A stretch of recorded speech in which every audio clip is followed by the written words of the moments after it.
Boom, we are live here. Andy, Steve the Hitman Caladesi. We're about to hop in looks like a $5 private 12-team best ball league on Underdog Fantasy. If you're new, promo code QUEST, 100% instant deposit bonus. No roster start sit decisions on a weekly basis. You basically get to have all the fun of a draft with potential to win money at the end of the season without having to do any of those roster start sit decisions on a weekly basis. You can spend that time to focus on hunting cards on eBay or selling cards on eBay or doing breaks or just hanging out with the family and friends instead. What's up, Derek? We got our best ball champion in the house. And so we only need one person. Guys, one person. There's one spot left. I'm going to post a link over here in the chat. You know what's cool about this, Andy? Okay. I think that when you do a random one of these on Underdog, you kind of know about where guys are going to fall, but this is all guys from the community. You might see it's a smaller group, a smaller brain trust of people. You might see a lot of people with the same guys in their queue. It might be a lot of busted sheets from people sniping each other.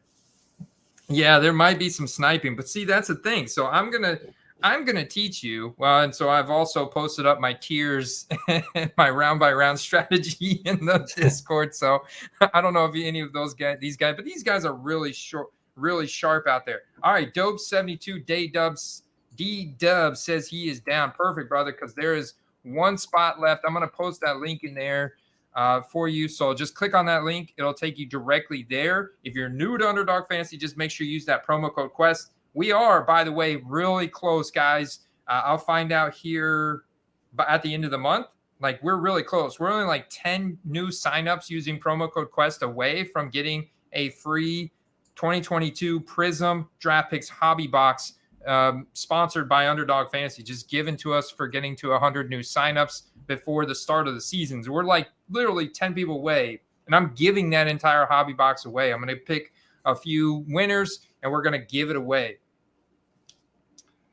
It's a $5 entry into this draft that we're doing right now with a link that I'm posting in the chat box. But with promo code QUEST, you get 100% instant deposit bonus. So you put in 10, you get an immediate 10 back. And so you can not only do this, but then you can get into one of their big tournaments, which is the same exact thing, and you have a potential to win $50,000 by the end of the season with no roster start sit decision. So you sharpen your draft skills, you get to draft a team that you don't have to worry about for the entire season, and a chance to win some serious money by the end of the season. Like, talk about the amount of cards you could buy with 50 G's. They have a $25 entry tournament, Steve, that you could potentially win $2 million on by the end of the season that I've got, I think, 6 entries in. So that was the BBM3 that I had on the thumbnail. So if we don't fill this up, we could do a BBM3.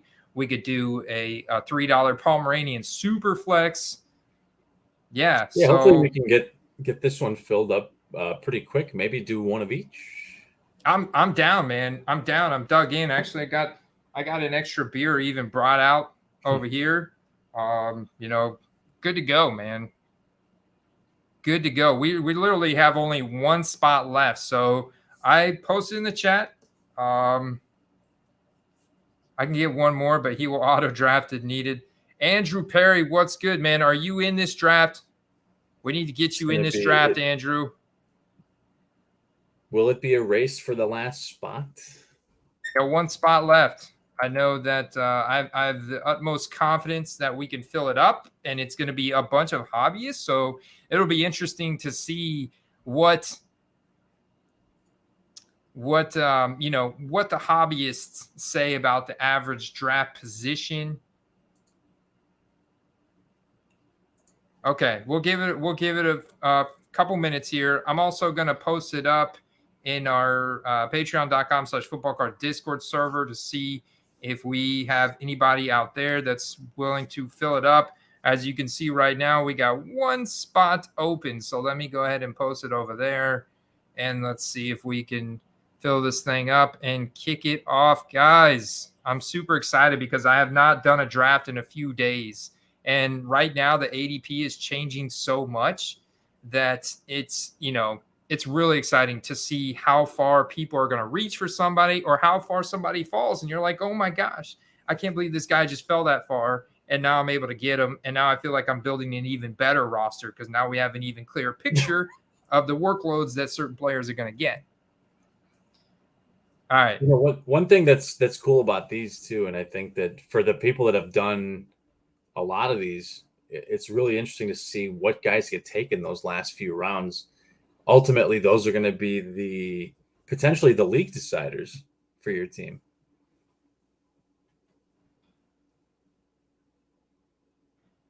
Let's see. Let's see who we can get. I'm gonna do it because I don't see Andrew Perry potentially. I saw you in the chat there earlier. Potentially Jets crazy. I'm just gonna, you know what? We got one spot left.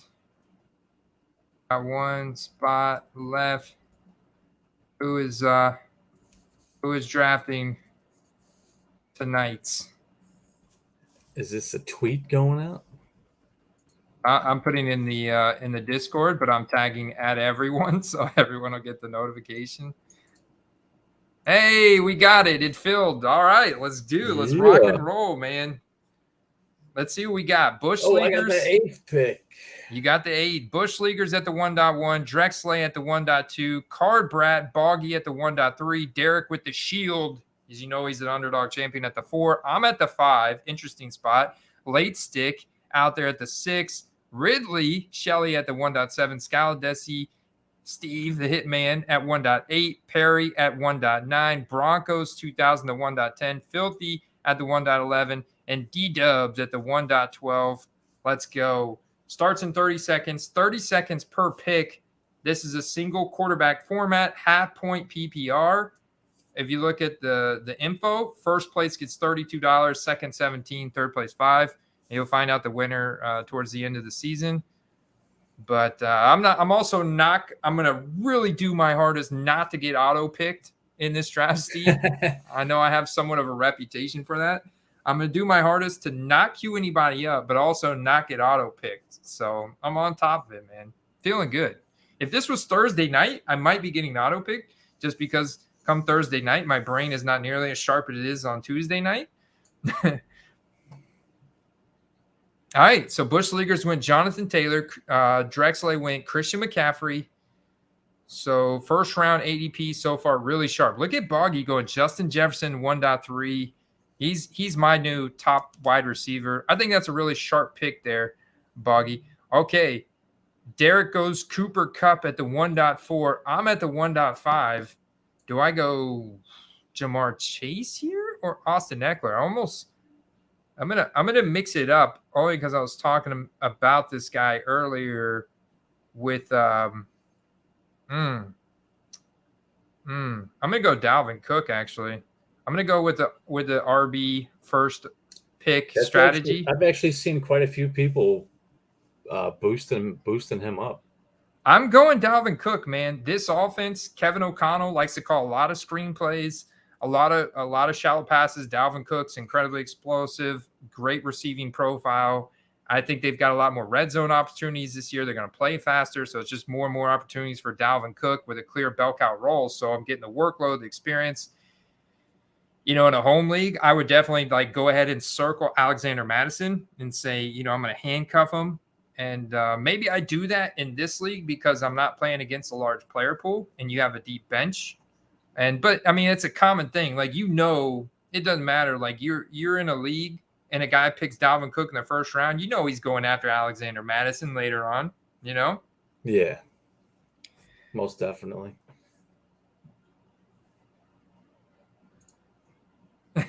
Shield just means Derek said shield just means I'm a degenerate. I would. Yeah, I think 8 hours of what? Bush Leaguers. Yes, Andrew G, 3 wide receiver, half point PPR.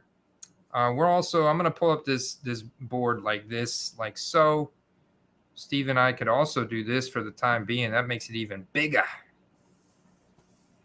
bigger is better. Look at that, bigger draft board. Now you can clearly see there. Until it fills up, we'll put our heads down here at the little bottom.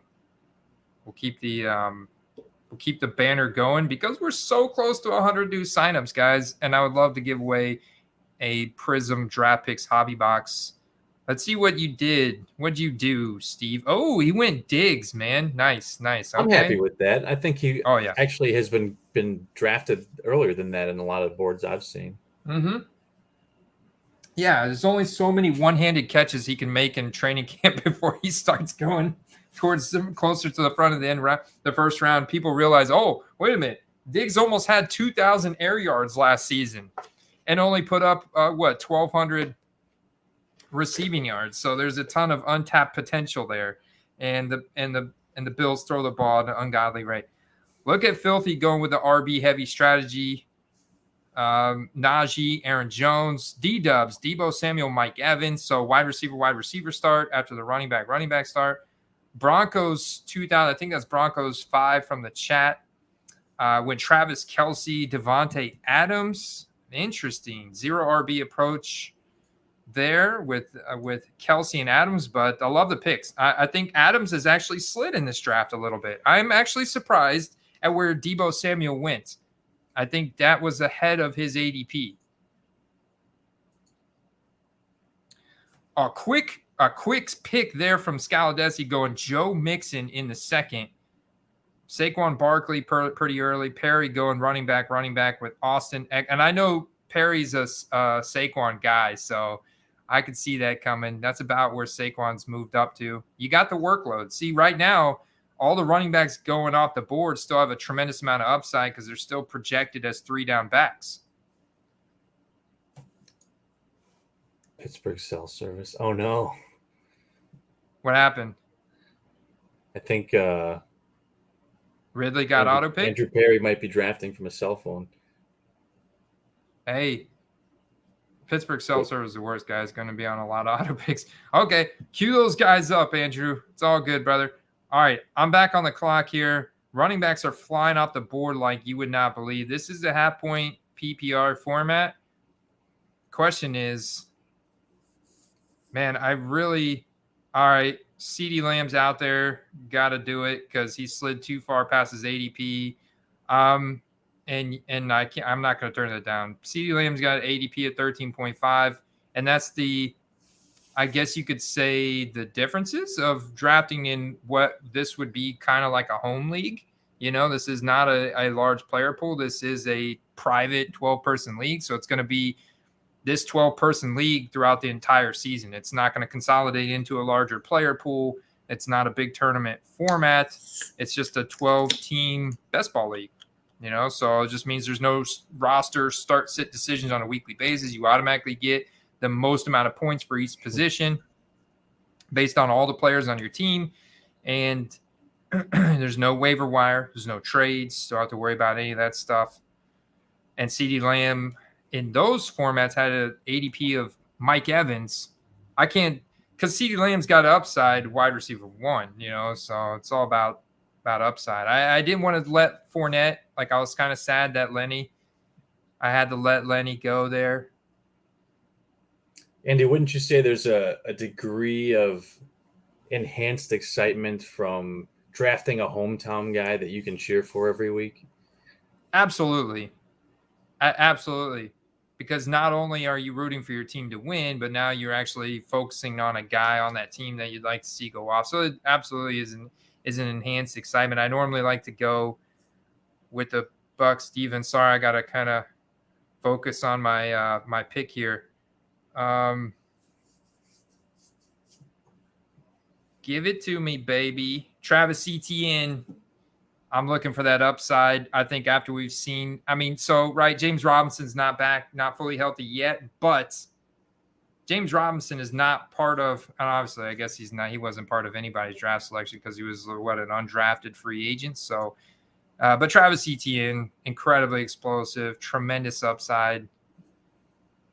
I'm going with that workload, hoping that he continues the workload that he's maintained throughout training camp and preseason with Trevor Lawrence, his former college quarterback, to combine with his explosiveness.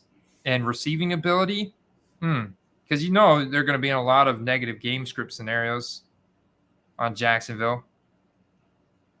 So he's like a fun player for me to watch because I love his comeback story. I felt really bad for him having to miss his entire rookie season after how dominant he was in college, you know. Well, he's a big story out of camp right now too. Big story out of camp. His rookie cards have gotten quite expensive because he's clearly asserted himself as the way they used him in the first preseason game was a clear 3-down bell cow type of running back. And so it's like, okay, we're moving him up a little bit, but we do have to slow it a little bit because there's still question marks around how James Robinson will be deployed when he's back.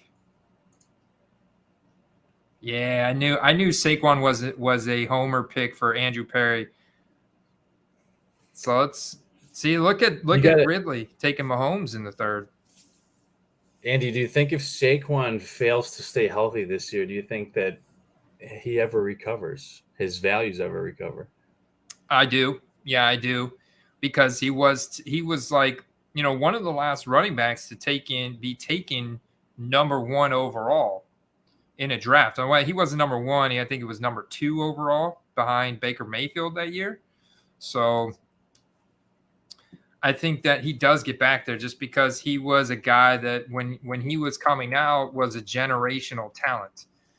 So, I mean, you just look at his metrics. They're just insane across the board. And his rookie season was so electric. I remember watching his rookie season, like thinking, I'm never going to leave the first round. If Saquon Barkley is there at the 1.1, I'm taking him no matter what. And then it was downhill with injuries after that. And he regressed and declined. And so I'm hoping that he can get back to that as well, man, because that was impressive. I mean, he's got legs the size of tree trunks, and to see him succumb to all these lower body injuries does suck. It just shows you that you can be elite, but if you're hurt, can't do much. We saw that with McCaffrey. We saw that with Barkley. McCaffrey's isn't quite yet an epidemic, but it's arguably the hardest position to stay healthy in the league, and that over time has shown how it does affect card values. All right, so I think I go with Mike Williams here. I was kind of torn because I really do like DJ Moore, and I like Jerry Jeudy there. Juju's still out there. But you know what? I went press the button on Mike Williams there. Go with the high-octane offense. Got a pretty balanced roster. I do feel that this area right here, Steve, is kind of like a running back dead zone for me after A.J. Dillon, Breece Hall. Now, of course, we still got like your guy, Josh Jacobs or David Montgomery. I think Josh Jacobs you're going to see you could probably get him down here in the 6th or 7th round. Actually, somebody grabbed him in the 3rd, I think. No way. Yeah. No way. Yep. No. Oh, wow. D-Dubs did. Wow. Okay. Well, I missed that. I mean, if we talked about him earlier, if he, improves his numbers from last year with the offense that's built, that they've managed to put together, like that's probably the right spot for him, even though you could have gotten him later. I can't touch him there based on the Josh McDaniels running back by committee mindset. And I just see that, to me, it's very clear that he's going to go with the guy with the hot hand, and it's going to be interchangeable between him and Zamir White and Amir Abdullah. And his current ADP in high stakes draft is, Derek Richards said, 7th round. I know that I didn't even realize that. I mean, good for D-Dubs. If D-Dubs thinks he is actually going to perform like that, like you think, Steve, then okay, I can see it. I could see it. And this is why he's still got some hype.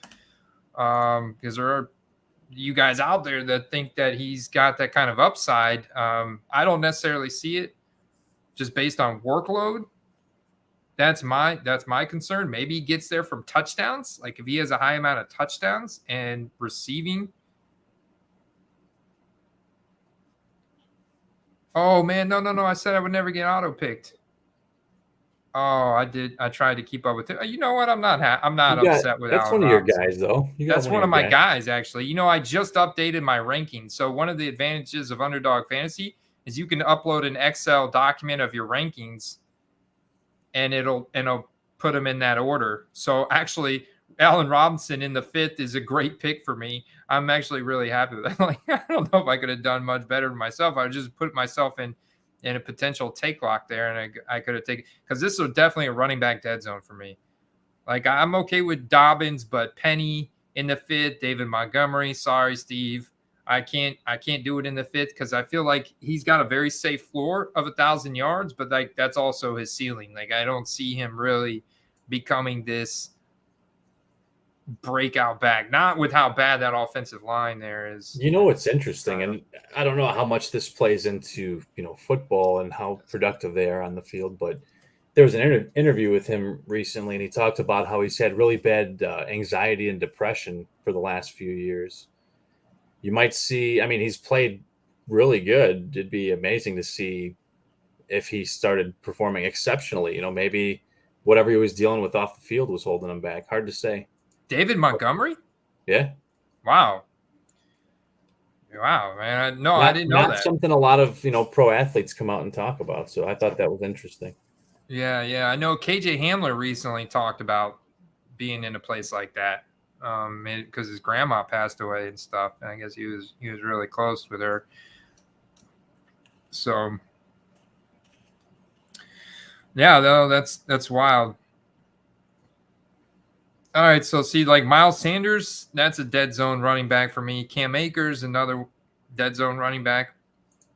It's not like I don't hate those players. I hate where they're going in the draft.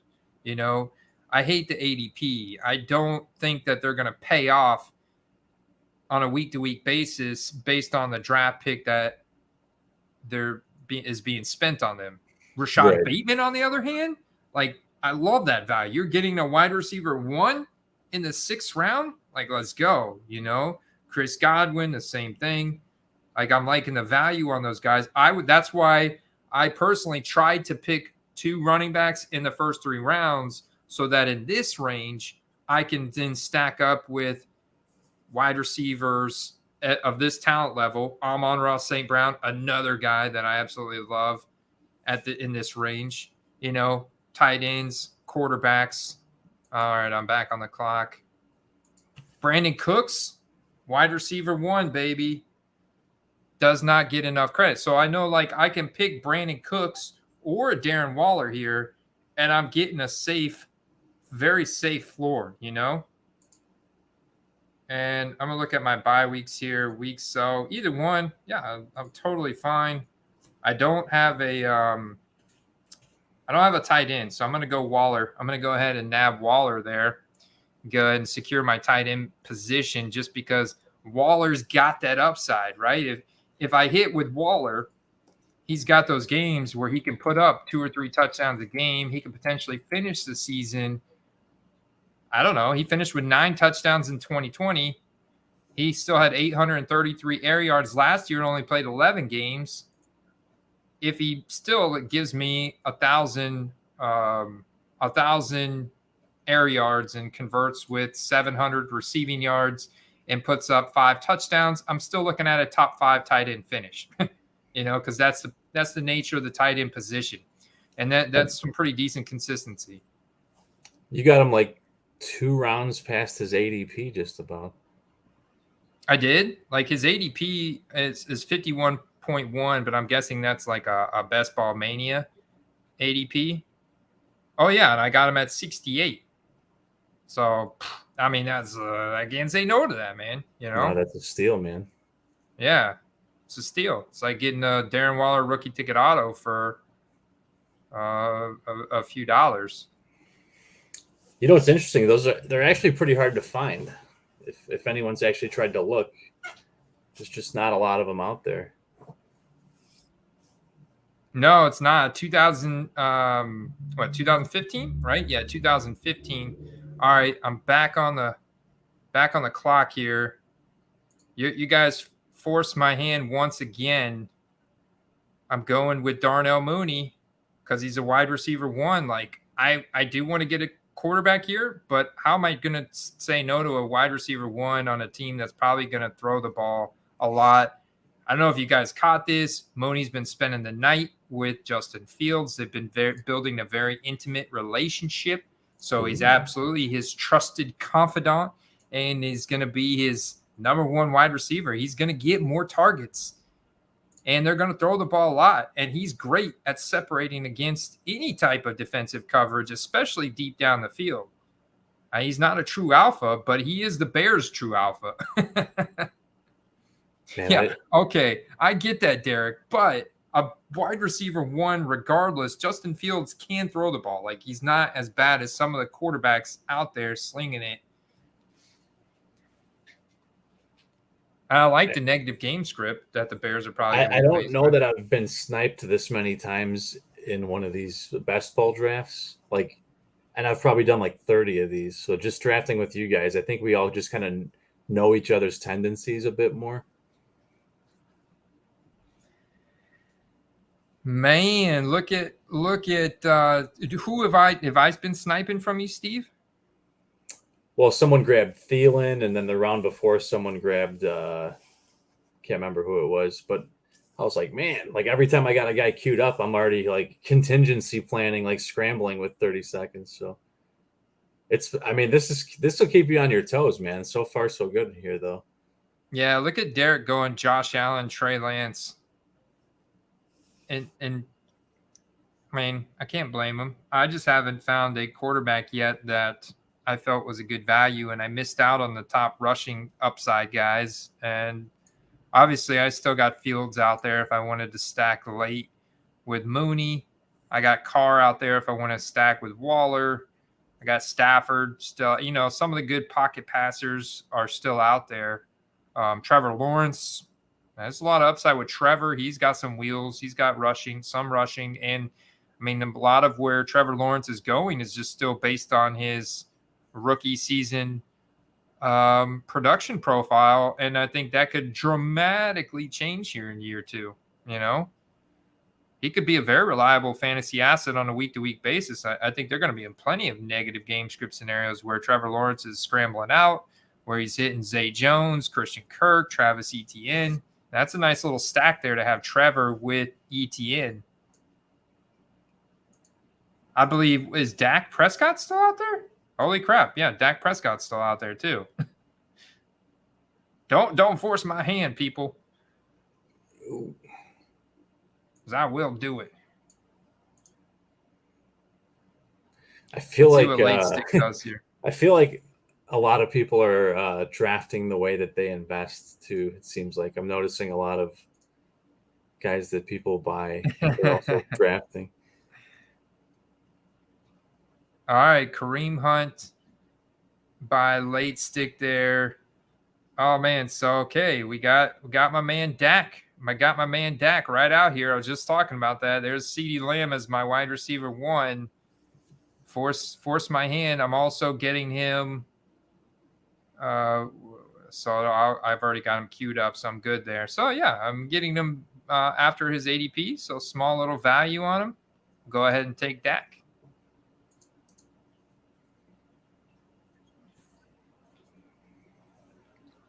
I got to say, one of the more interesting drafts, Andy, that I've been a part of lately. Yeah. Yeah, I love there's this. A lot of guys going way above or below their, ADPs as far as the underdog is concerned.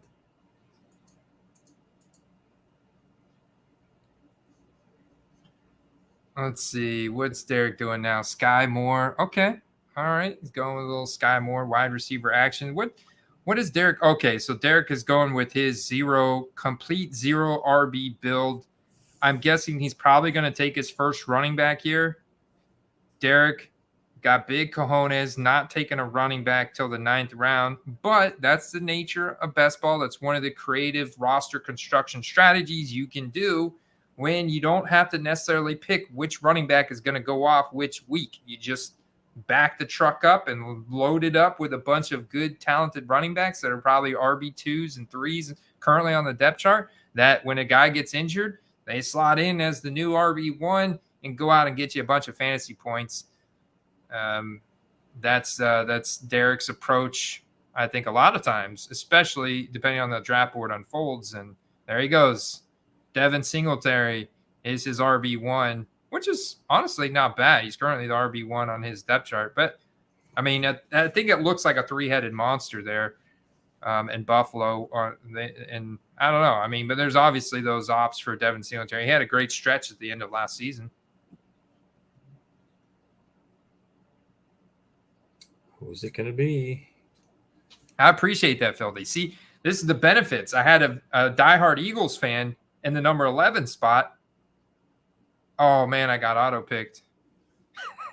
Dang it. Nice. Well, that was not what I wanted to do. And I said I wasn't going to do it. You should have you know how you had them cards being made for the community? Should be a 1-of-1 auto-pick Andy signed card. That would be appropriate. Famous nicknames. Do you remember Flair Ultra had a set called Famous Nicknames? I would have taken Chase Edmonds too. A sad state of affairs right there. And see, now I'm like on tilt.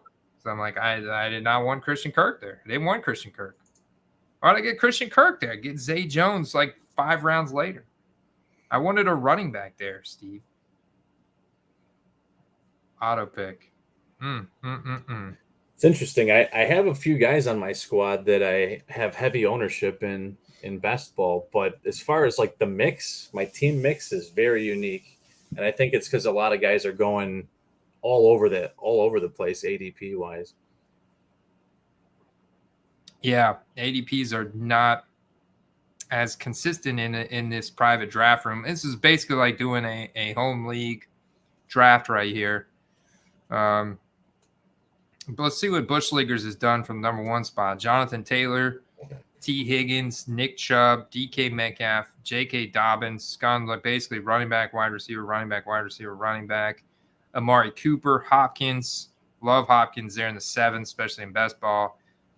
I like that. So Dallas Goedert, MVS. I'm liking Bush Leaguer's roster so far. Drexler, CMC, AJ Brown at the end of the 2nd. That's a very interesting pick. Javonte, like that. DJ Moore. Oh man, at the end of the 4th, that's money. And then he goes and stacks AJ, which hurts. So that's another great pick. Cooks, loving it. Elijah Mitchell, Clyde Edwards-Helaire, Kadarius Toney. I mean, I'm not crazy about, and so that's, kind of a running back dead zone right there with CEH and Mitchell. But I think they're probably good for best ball in that range, especially Mitchell. Like, you don't need Mitchell for the entire season. Just give you those spike weeks. When he is healthy, he's probably going to give you those spike weeks, Yeah, you don't need the whole puzzle, just a couple of good pieces. Yeah, because he's got CMC and Javonte. So then you add in Mitchell, who's a better and best ball guy. Probably Clyde Edwards-Helaire is going to be along those same lines. Card Brat, let's see what Boggy did. He went Justin Jefferson, Lombardi and Lenny, Michael Pittman, love it. Dalton Schultz. You got you? Let me know when I'm on the clock. I'm paying attention this time, though. Dalton Schultz, 4th round, tight end. Wow. So I think that's a little reach there from Boggy, but hey, Schultz had a great last year. Penny in the 5th, another little reach by Boggy, but big upside. Brady in the 6th. Now, who is he? Okay, he stacked him with Fournette. Then he goes Elijah Moore, who I really like. There, Nyheim Hines in the 8th, nice. DJ Chark in the 9th, okay, interesting. And we saw Derek's 0 RB roster. Cup, Andrews, Josh Allen in the 3rd, naked. Let's say, okay, so yeah, so far he's naked, Josh Allen, but he did get Kittle, Juju. I'm on the clock. All right, I gotta pick 20 seconds. Here.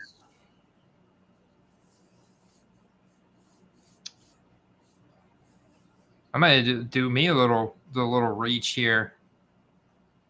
I'm staring two RB1s in the face right there. Yeah, I'll take it. I'll take Dameon Pierce. Talk about a guy whose ADP is just skyrocketed. Give me the rookie. He was going undrafted for a while. Give me the rookie, Steve. I'm taking it. I'm on that preseason Dameon Pierce hype train. He's taking over, man. Wow. My plan to draft Goff later just got shot out of the sky. No way. Oh, Boggy took him in the 10th to stack with Chark. Wow. Yeah, so I had Amon-Ra and Hawkinson. That totally blows me. I think he could have waited though a couple rounds for Goff. He didn't want you to snipe him. Someone jumped on Kyler early. Someone jumped on Stafford a pick before me. So I was like, I can't wait any longer. I just went quarterback now. Bush Leaguers is going with Tua here. Who's he stacking Tua with? Or is it just Tua naked? It's Tua naked. It's getting hard to stack because people are grabbing QBs out of left field. Okay, this is getting interesting. The plot thickens. I probably sniped. I'm trying to snipe any and all Derek late round running backs.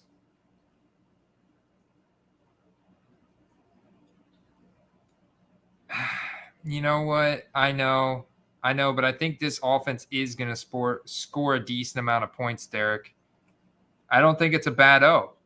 I don't think it's a bad O. I think Davis Mills is wildly underrated, so I think it's a good O. I just think it's a bad defense, and overall, they're going to still lose a lot of games. All right, so he goes Tyler Boyd.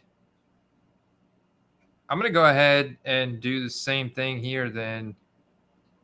And, man, I'm like Julio Jones. Gage is interesting here, but I'm going to go ahead and back it up and get me some CP. I mean, can't deny the 1,100 yards he had last year with Atlanta. I don't think that's going to disappear. Tyler Algier hasn't just exactly impressed a bunch of people. Hasn't exactly impressed a bunch of people thus far. No, not top 12. I'm not saying RB1 but I'm saying top 50%. So I'm gonna go with top. Okay, not even top 50. I was in top 40, like top 20 offense in the league. It's not going to be bottom 12 offense in the league, but I think it's going to be part of like the teens and ranked somewhere in the teens. I think Davis Mills could finish the season with an offense that scores points that rank in the teens, somewhere between 15 and 20. Therefore, he could put up RB2 numbers and have some RB1 spike weeks against some bad teams when they do play easier teams that have a little bit different game script to them. So, I mean, I've seen Davis Mills. He got up early against the New England Patriots. That could have been a situation, a game last year. Dameon Pierce getting a couple touchdowns. So, and some racking up some nice yardage. And I think Cordell Patterson's they're still going to lean on him for a lot of stuff again. I agree. Yeah, I don't know. People are fading him too hard, in my opinion. Yeah, I mean, you already have Drake London dealing with a little injury, and you look at the running backs, Cordell Patterson is still their RB1.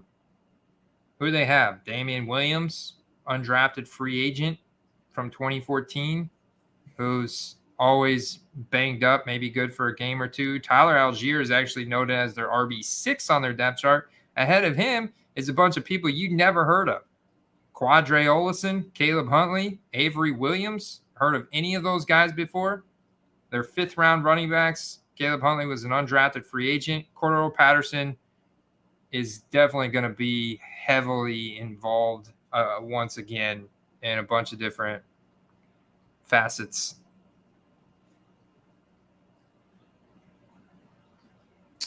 I think that, plus you got to remember, he's listed as a running back, but he's going to be used all over the place. I don't necessarily need a bunch of wide receivers. I've got 1, 2, 3, 4, 5 wide receivers already, Derek. Javier G. So I currently have Swift, Kamara, Henderson, Mostert, Rashad White, and Pacheco. Who do I drop? I need to pick up a defense. Oh, is Javier in this draft? Oh, I got to catch up. I'm a little slow. Swift. Wait. Okay, no, that's Ridley. Ridley's got Swift. So Javier must be talking up in about 2 picks, just as a heads up. Oh, okay. It was so egregious we lost Steve. Okay, I'm on the clock. Irv Smith. What Steve just picked? Russell Gage. That's why he got kicked off the stream. Picked Russell Gage. What pick are we at even? 140. Give me some Jahan Dotson here. Give me some Jahan Dotson, man. He's going to be out in the field almost all the time. 1B to Terry McLaurin, 1A. Give me some Jahan Dotson. Like him.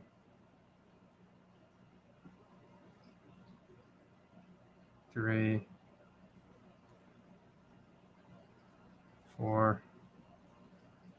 All right. What are we looking at here?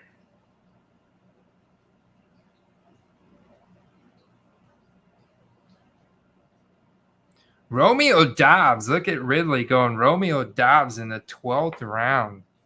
Wow, man. I remember when he wasn't being drafted.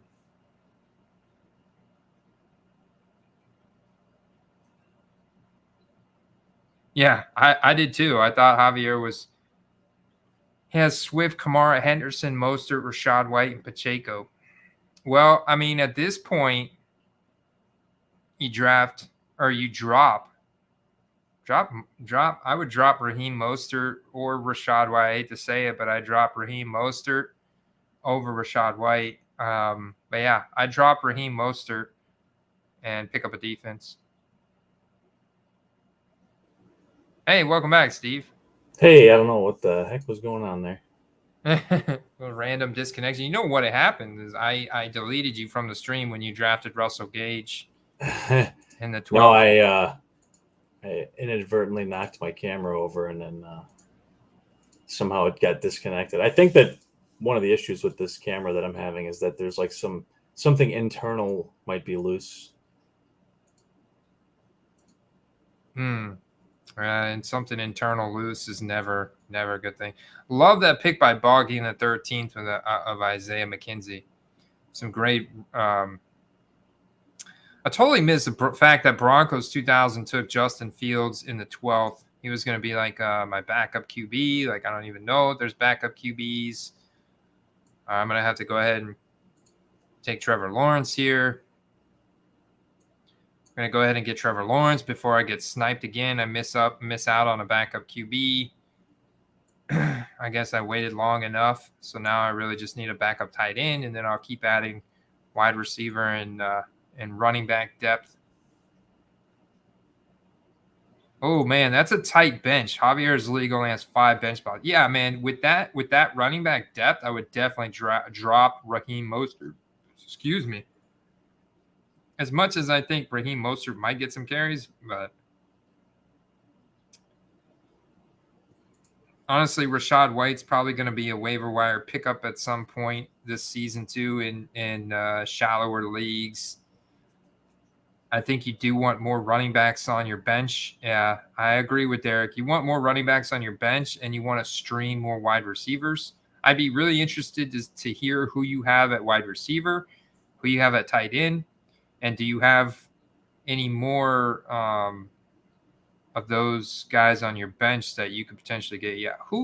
Javier, post up who your wide receivers and tight ends are. Like paint a full picture for us of what your roster looks like.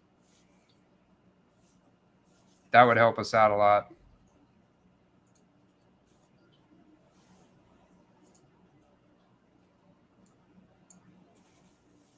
I always find this part of the draft the most interesting because it's a little bit slim pickings, but there's always a couple of decent guys out there. Yeah, like I love the upside that KJ Osborne presents on Minnesota. Robbie Anderson, Carolina, he's a deep threat guy. You know, Baker likes to throw it deep whenever he gets into those shootout scenarios. So that's an interesting pick. George Pickens is an absolute beast. That guy is a monster, man. He's just like taking over that Pittsburgh wide receiver room. It's like, move out of the way. You know, he's in there singing that song. Move, Deontay, get out the way. Get out the way, Deontay, get out the way. Or Chase Claypool, I guess he would squeeze for more targets than Deontay, but still. We've got a Nico Collins spotting. Nico Collins. Oh yeah, you know what time it is. It's time for Filthy Collector to stack him up some General Mills. He's probably going for the General, even though he's got 2 QBs already. Don't be surprised, old Filthy Collector getting him some General Mills here late in the draft. There goes D-Dubs with the Isaiah Pacheco pick at 157. You got to like that upside. I think Broncos, I love that David Njoku pick, that late round tight end there in 13. That's sneaky good. Loving that. I've probably affected. Okay, so let's see what Derek has done with his. He does have Isaiah Spiller and Tyler Algier now. Oh man, your running back depth is pretty thin, Derek. Not gonna lie, these guys have not been having a great preseason process at all. Filthy. I exposed you, man. Exposed. Okay, so Derek fessed up. Oh, I'm on the clock. I refuse to be auto-picked. Refuse it. Don't do it. Don't do it. Trying to quit. Oh, man, I like these picks here. Hamler, Campbell. Which one's going to miss more games is the question. Jameson, Williams, Hamler. I like them all. I kind of like all 4 of these guys. I guess I'm going Campbell. I think that was my first Colts exposure. Yeah, I gotta have me some Colts exposure, man. That AFC South with the Colts, with Matt Ryan, Paris Campbell. I didn't take a flyer on him, man. I think he plays more games this year than he's played his entire career. I don't know. Just I'm hopeful thinking. Maybe it's because I just bought one of his autographed rookie cards, but hopeful thinking. Also, he's got the upside to put up 1,000+ receiving season. So Deshaun Watson alert. That Deshaun Watson sighting. Where'd he go? He got drafted. Let's put up that draft board. If he ends up playing even half the year, I mean, could be good. Could be good. Watson, Bushleger's going for him in the 14th. Double stacking quarterback going Daniel Jones in the 15th. With 2 in the 10th. He did, let's see who he drafted earlier. All right, so he's got Amari Cooper there. So there's some correlation there. I haven't seen who Tua's getting stacked with him unless maybe he just missed him. Daniel Jones. Let's see. Drexler going Gerald Everett. I like him as a late round tight end. He's interesting, although Donald Parham's been getting some hype lately with that Chargers tight end depth chart. Interesting. Yeah. Eno Benjamin. I like him late. Trey Sermon. There's a Trey Sermon sighting in the 15th. I like that value compared to where Elijah Mitchell's going. So I could get TDP. I could also go Higbee here, Marlon Mack, Crowder. I gotta make a pick. I'm gonna go Jameson Williams. The last second, the midseason return, the Detroit Lions. He's gonna light it up. I think I have plenty of wide receivers at this point. I got to see how many wide receivers I got. Okay, so I have 8 wide receivers. I'm good. I'm good on wide receivers. I need more running backs. Absolutely need more running backs. Probably should have taken a running back there, but you know what? Probably queue up some running backs. You have 8 wideouts? Damn. 1, 2. Yeah. I got 6. I'm slacking. Better get busy, man.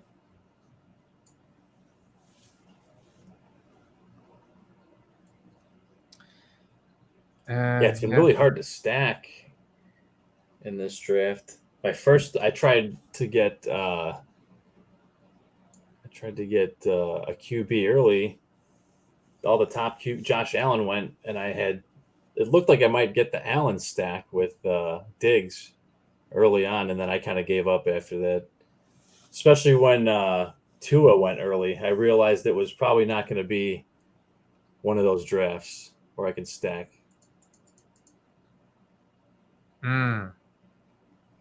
Yeah, there's definitely some interesting running back talent here late.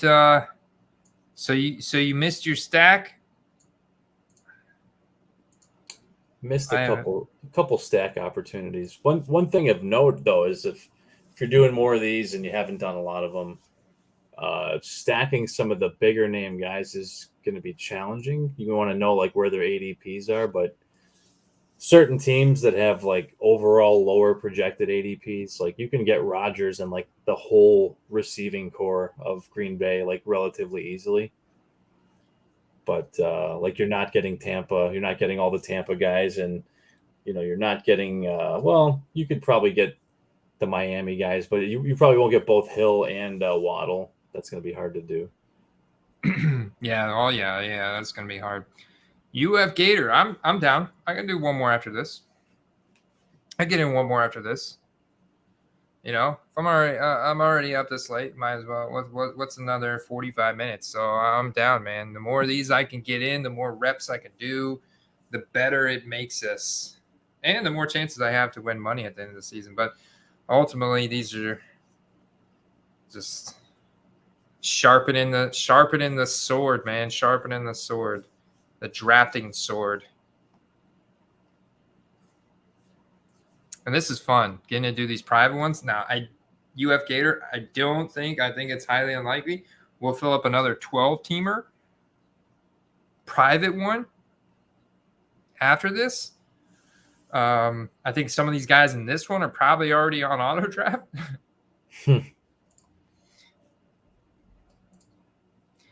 Derek says Chiefs, Patriots, Lions, Bears, Colts, all easy stacks.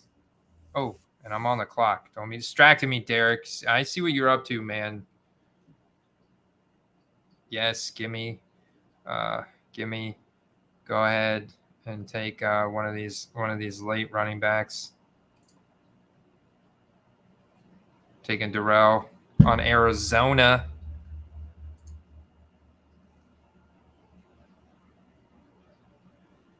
Duvernay, nice. Final 2 rounds here. I got it, Boggy.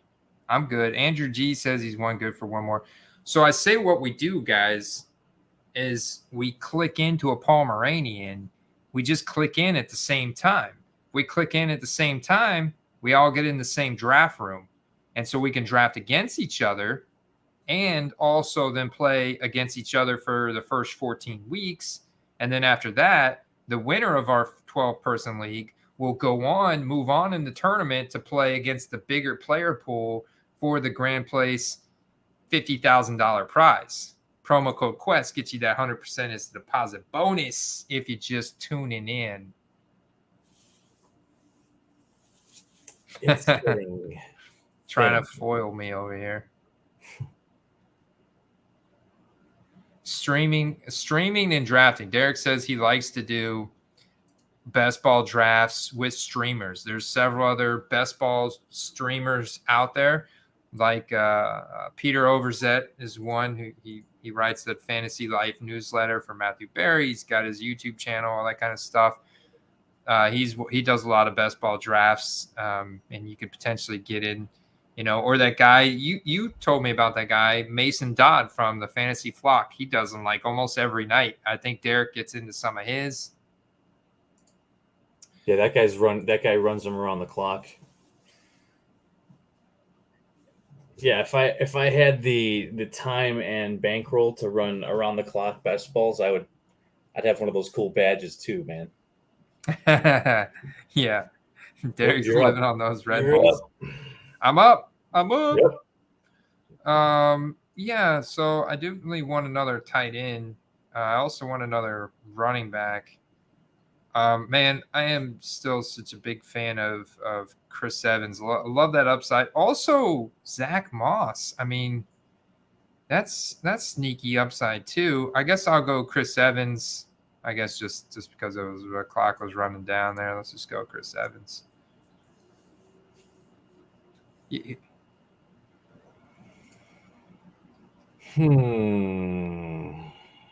Derek, you think you could do it? Let's see what Derek says. He says we all got to be on the same page. Like, it's got to be a synchronized draft. And oh yeah, Derek's got that setup. He's got that setup, man. He's got Red Bulls for days. He's got it. Red Bulls. Up on that last round spiciness right now. Yeah, man. He's dialed in, bro. I'm telling you right now. Everything he's got going on over there, he's dialed in. All right. When I type go or whatever, it is everyone jumps in. We can get. Yeah, I'm with you, man. That's the strategy. I'm all about it. Let's do it.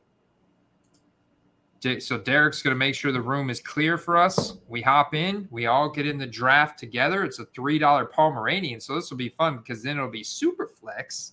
We can do a Superflex draft. It'll be contrarian, but also a very popular drafting style. There's arguably just as many Superflex home leagues now than there is single quarterback leagues. So, I'm down. So just give us AJ Green in the 17th. That's a great pick. Yeah, man. Filthy. I like it. 17th round. 17th round. Better and best ball type pick right there.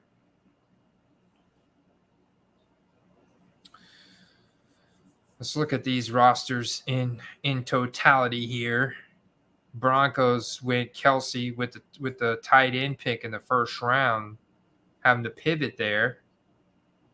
Going Kelsey, Adams, Elliott, Breece Hall. How do you like that start? Jerry Jeudy, Rashad Bateman. What do you think about their first 7 rounds there, Steve? I actually really like that start, not going to lie. I'm pretty big on Breece Hall. I think too many people are fading Michael Carter. I mean, he's still going to have an effective role on the team, but I do think Breece Hall's a great guy to have. They just have so many young weapons. I think that it's going to be pretty exciting. Breece Hall's still a good value at his ADP as well.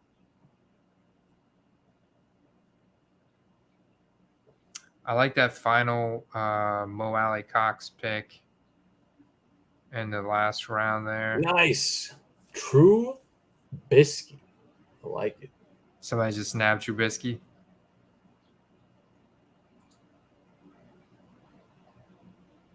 So let's see. You guys can also see the picks scroll across the top here. I did this because I'm now on the clock. And because I got Trevor Lawrence at 149, I'm going to go ahead and pop in some Evan Ingram because I do see him as the tight end 1. That's how he functioned in the first preseason game. He also got that touchdown, and he's pretty explosive, man. Evan Ingram, when he's healthy, I mean, he's juicy, I absolutely like him on that team. You've said it yourself that the young quarterbacks tend to lean on the tight end position. And, you saw that last year with them leaning on a couple guys on Jacksonville that weren't quite as athletic. So I think it'll be interesting to see what he can do over there. He might be able to live up to his hype finally. Yeah. Love it. Derek going, our running backs from rounds 12 to rounds 18. Let's see if he does what he does in the Superflex format. I don't know if that same strategy is going to work out so well, but it may. Let's see. There's a little bit different position scarcity. Obviously, quarterbacks are going to have a higher priority. And I think the roster construction is a little bit different because I think they take away one of the wide receiver spots to make the running back spot. So this is awesome. We'll be able to reference this 12-team private league throughout the duration of the year. I'm going to have to throw an extra little prize in there for whoever wins it. That'll be fun. We'll be able to watch that one throughout the year. Like if you go to like your lobby, it'll be under your completed, and then when you do get into the season and it's going, it'll be under your live pick'ems. So you can see I have no live matches yet. That's because the season hasn't started. So, all right, Pomeranian's already halfway full. Love to do it. Promo code Quest. All right. Anybody besides Andy, Steve, myself, who's drafting another draft, I want to make sure we're all ready. According to my analytics, there's at least 12 people out there hanging out with us. So if you guys want to hop in a $3 Pomeranian but Superflex with a chance to win $5,000 first place prize, let us know whenever Derek says go. We click this enter button right here. You get in the same draft with us, and we'll be playing against each other through the first 14 weeks. I'm ready. Say when. I'm ready. I got my button, my trigger fingers right on it, man. My trigger finger is ready to go. He's just making sure everybody has ample opportunity to get ready. He's probably hopping in a couple and knowing Derek. Andrew G's ready. All right. Awesome. Andrew G's ready. Go, go, go. Go, guys. Go, go. Click the buttons. Click the buttons. Boom, boom, boom. All right. We got 3 spots open. Andrew G, go, go. Caladesi, go. All right. Still 3 spots. Boom, boom, boom. There we go. All right. Let's see. Did we all get in the same one? I wonder. Sober Money. What's up, man? I see Derek. All right. Connorcus at the 1.1s. SCMJ. Ungodly 96. Puffin 1 at the 1.4. Derek at the 1.5. Drexley got in the 1.6. Bevel GD 1.7. Goose 1380 at the 1.8. Wounded Geese at the 1.9. The Hitman at the 1.10. Ounio? Eno? I don't know how that's exactly say that name, but I know Drexley is in our room. Derek's in our room. Steve's in our room. I'm in our room. So there's at least 4 of us Quest Trailblazers in the draft. I know that responsibility. I'm actually shocked at how late are you on the East Coast? Late stick? It's yeah, man, have a good night. Absolutely understand the family responsibilities. Gotta take care of those kiddos. They're probably tired. I know that, man. I put my kids to bed way earlier, but they stay up for a little while. I know they're in there playing for a little while. All right, so let's go to the draft. Check it out. We'll pop into this mode so we blow it up. Superflex format, Steve. Totally different. You can already see the first 4 picks are all quarterbacks. What's Derek going to do here? Oh, and see, Derek keeps a gravy train rolling. He said, I let Patrick Mahomes slide past me. Have you ever seen someone just duck a QB the first couple rounds and go straight for skill positions? I have, yeah. But I typically, at least a few people do. I think I might have to do it, man. I mean,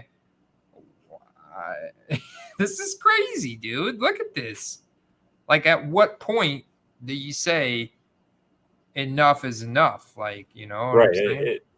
Right. Is drafting the 8th best quarterback a priority over the best blank. You know what I mean? Yeah. We did an analysis. I mean, the thing is, when you have the ability to start 2 quarterbacks, there's just so much opportunity there to get a consistent 50, 60 points on a weekly basis, you know? All right, so let's see.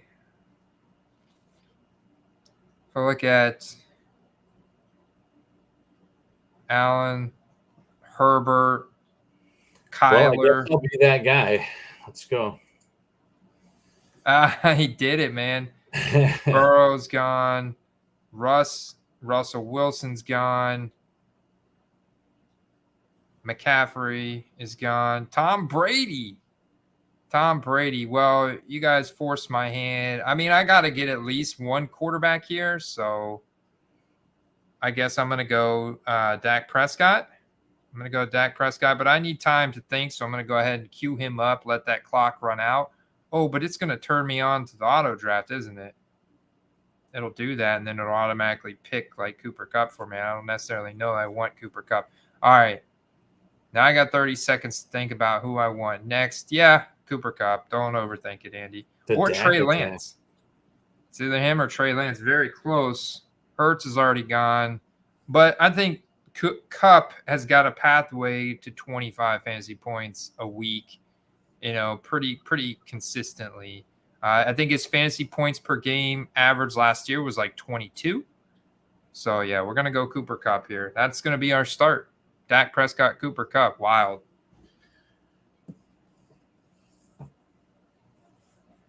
Wild, man. Trizay. All right, well, screw it. Let's just keep going with this. Oh, man. Steve is going to 0 quarterback approach in Superflex League. So Cooper Kupp's taking Andy Dalton in the 10th.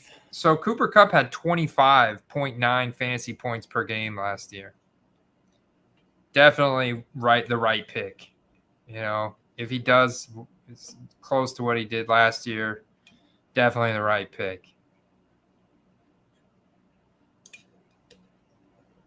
He's actually the first wide receiver, so I could have gone J Jets there, but yeah, that was a good pick. I think you made the right move, honestly. I mean, you would have gone, Trey Lance was gone, so you're literally dropping off now to a pocket passer.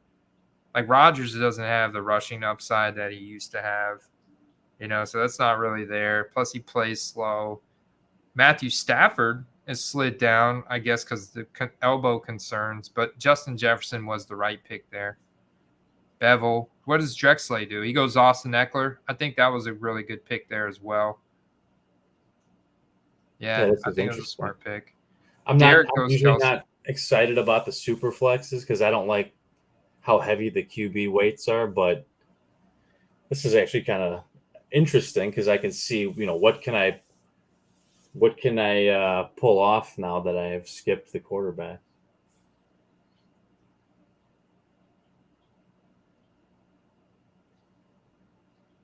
Yeah, Mr. B says, for sure, if you can still get a top 8 QB as your one, go for it. You gotta.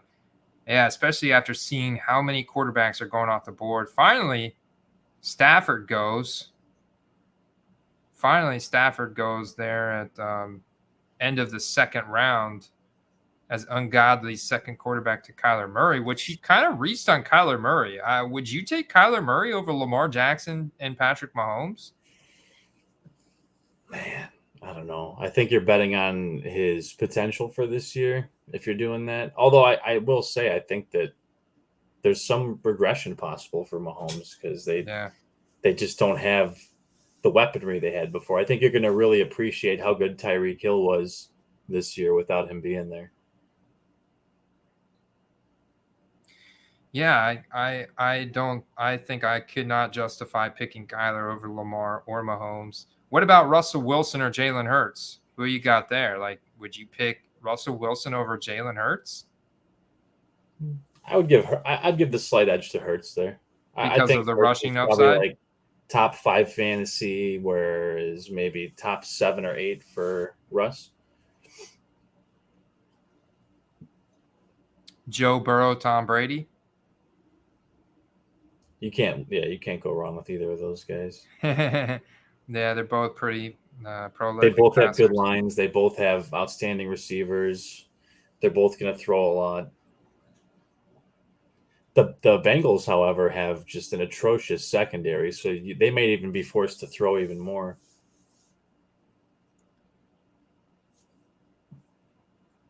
Let's see. Diggs. Carr. Is Carr? Yeah, Carr Goose to Carr way back there. Najee, second pick in the 3rd round. Devontae Adams. Huh? Devontae. There he goes. Bevel guy. All right, I was thinking that would have been the pick for him there. Bevel God's taking that 0 quarterback approach as well. Mixon a slight reach there. Cousins is gone. Dalvin Cook. Kaladesi.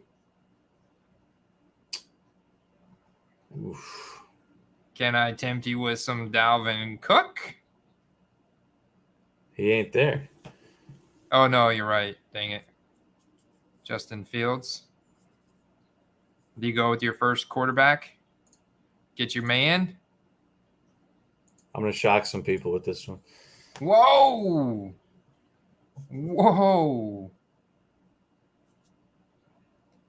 My word. Mike Evans. All right. So I'm up. I'm going to go ahead and get my other quarterback. Taking Justin Fields. Doing it.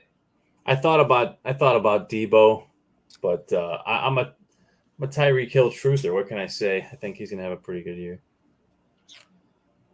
And I just got done saying I think that not taking anything away from Mahomes, but I think that you're going to see how valuable he was to that offense. I'm also getting my man Lombardi Lenny. I'm going with Lenny. Boom. Because, so look at the build in this, Steve, for a second while it's coming back to your pick. All right. So they take away one of the wide receiver spots to make it into a super flex spot. So there is more position scarcity on the quarterback, obviously, first and foremost, but then the running back as well.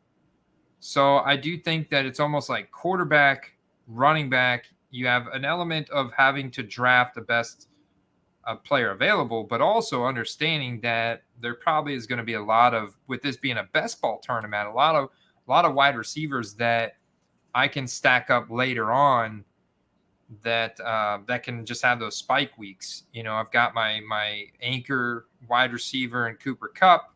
I definitely want to get some of this 3-down workload running back talent, just like in a normal draft, because there is going to be a dead zone here when there is going to be a run on running backs where they start to fall off a cliff. And there's also like the quarterbacks are about to just be gone, just like flat out gone, Yeah, it definitely changes everything, especially if you're looking to pair up receivers, quarterbacks. It's quite a bit more complicated when the control over which quarterback you get is based on your draft position almost, Hey, man, you got Tua, though. So you got a quarterback here. Yeah, I was looking at the ADPs, and I was trying to figure out if there was a good pairing I could match based on, how far apart my picks were. It worked out. So I think it'll be interesting. Deebo Samuel. Aaron Jones went middle of the 3rd. Mike Evans actually went end of the 3rd. That was interesting. You look at where Trevor Lawrence still slid towards the middle of the 4th. That was Bevel God or Bevel GD's their first picks. Drexler goes Debo. We mentioned that. Ryan Tannehill is still out there as an interesting Superflex quarterback pick. Maybe he'll make his way back to you, Steve. Yeah, there's some decent guys out there left. I mean, I know at this point, when you start going position heavy, you're seeding that you're not getting an elite quarterback, but you got to just try to find the value at each draft spot that you have. Yeah. Yeah. The Goose was able to stack A.J. Brown in the 4th with Jalen Hurts in the 1st. So that was a nice little play there for him. It was almost like you could see that coming. Javonte, where did Javonte go here? Okay, yeah, he went immediately after Lenny. That's his new spot right there after Lenny, right around Lenny. I think I actually took Javonte over Lenny in the last draft. Or no, I didn't. That's right. I didn't end up taking him. So how many positions actually start each week? One quarterback, 2 running back, 2 wide receiver, 1 tight end, 1 flex, 1 super flex. All right. I second guessed myself. Yeah. 1 quarterback, 2 running back, 2 wide receiver, 1 tight end, 1 super flex, 1 flex, 12 bench. Yeah. So you're starting those 3, 5, 6, 7, 8 players on a weekly basis. So far, so good. Feeling pretty good so far? Yeah. I'm digging it. Yeah. I mean, it's not like you've got just total obscurity at quarterback. This potential there's a lot of people think too is going to be fantastic this year. So Nick Chubb, Kyle Pitts. Wow, Chubb went. End of the 4th round. Pitts, 4th round. Let's see if you go with this guy. Because I notice he's still out there. Oh no, he's gone. Matt Ryan's gone.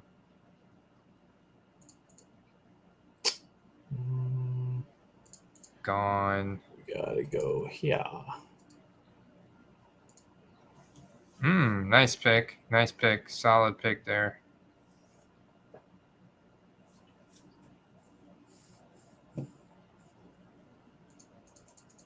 You got the double pick coming up. Yeah, I'm ready, man.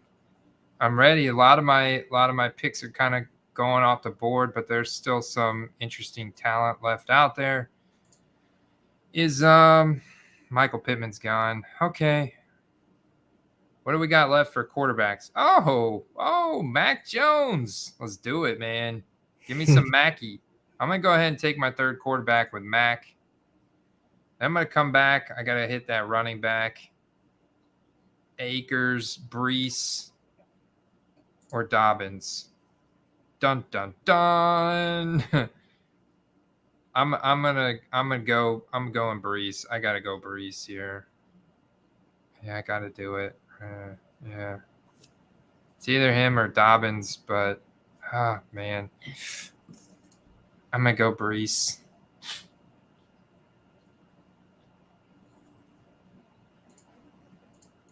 I feel like I want to laugh so hard with my next pick, but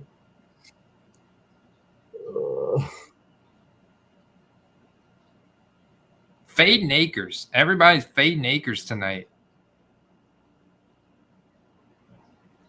Dobbins, nice. Yeah, I figured he would have had to take Dobbins there. Andy, I'm drafting my boy. You ready for it? Do it. Let's go. Oh, he got him. over Daniel Jones. It's quite a lot of confidence there. And after I saw someone reach for him real hard last draft, I got to get him.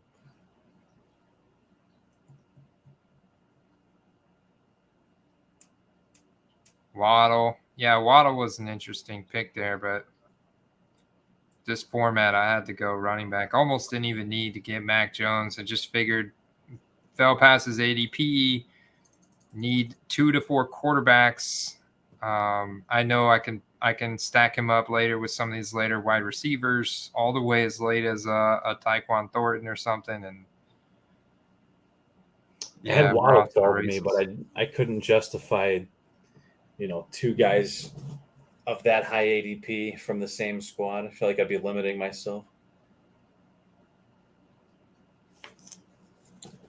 All right, what's Derek and Drexley doing here? So Drexley's been hitting those wide receivers. this 4th and 5th round. What's Drexler going to do? Because he only got one quarterback so far. You got to think he maybe takes another quarterback here because probably Derek takes one. Okay, there goes Drexler getting Zach Wilson. Zach Wilson. He stays, doesn't get hurt again. Let's put it that way. If he doesn't get hurt again, he should be good for the majority of the season.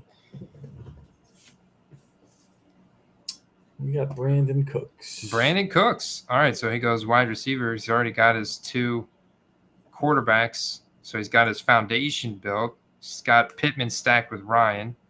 Cooks. And if you notice, Mills is still out there. So he might be hoping to get Mills in the next round. So that's pretty cool. Akers finally goes. If you're an Akers truther, you got to be happy that you got him that late. Oh man, Drexler. I honestly, I would go Davis Mills over Zach Wilson at this point. What about you, Steve? Yeah. What? I mean, that was our would you rather at the beginning of this last stream. It was so long ago, though, man. Oh, Roberto. Yeah, well, it was between the 2 cards, not necessarily for fantasy, but yeah, no, I could see them having similar fantasy seasons. Roberto coming in with a card question. Love it. Welcome to the quest, Roberto. Welcome in, brother. Would you buy a Trevor Lawrence National Treasures RPA Clemson card or Panini Formula 1 RPA? Formula 1, like an F. Both great prices. I mean, National Treasures, definitely, because I've never heard. Have you heard of Formula 1 for football? No, I think he's probably referencing like F1 cards. I think he's talking about Trevor Lawrence in both situations here. Oh. I could be mistaken. So clarify that for us, Roberto. Do you mean F1 as in Formula the racing 1 cards? Or are you talking about like an RPA of Trevor Lawrence from a Formula 1 set or insert? But I would just tell you right off the bat, National Treasures is one of the best sets, most liquid sets in the hobby that most hobbyists, collectors, investors consider cream of the crop. I know F1 has picked up lately. Like we were talking to Lou Janu yesterday. Carter and I were about it. And so like F1, like that guy Lewis Hamilton has like a bajillion social media followers. Like there's a serious community for it. But I mean, Trevor Lawrence National Treasures RPA from Clemson. Yes, yeah. So see, that's what confuses me is Topps makes F1 cards, not Panini, and he says Panini Formula 1. Yeah, Topps Chrome is like 2020 Topps Chrome, I think, was the first year for F1. So yeah, maybe he's talking about just Panini 1. You know, Panini does have that Panini 1. Ah, yes. So I would still go National Treasures, RPA, Clemson. I have no experience with NASCAR cards. There it is. Yeah. Okay, so it's maybe it's an insert within the Panini 1 set.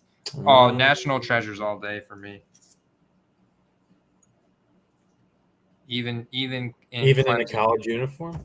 Yeah, especially if it's an RPA.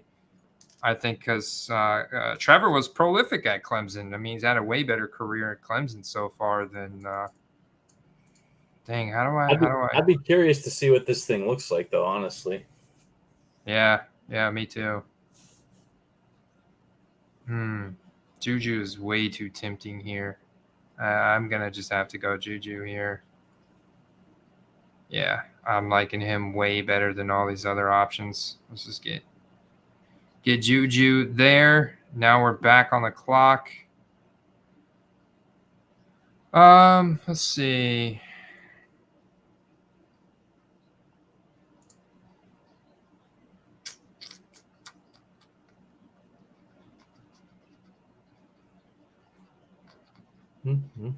Probably. Oh, you know what? I did go Tony Pollard. Okay. Which one did I get? Elijah Mitchell? Okay. Well, I queued him up first. I was thinking the last second there switching to Tony Pollard, but all good. It would have been a little bit of a reach, but I was thinking I got. Would be wrong if I didn't do what I'm about to do. Let's go. Let's see what you got.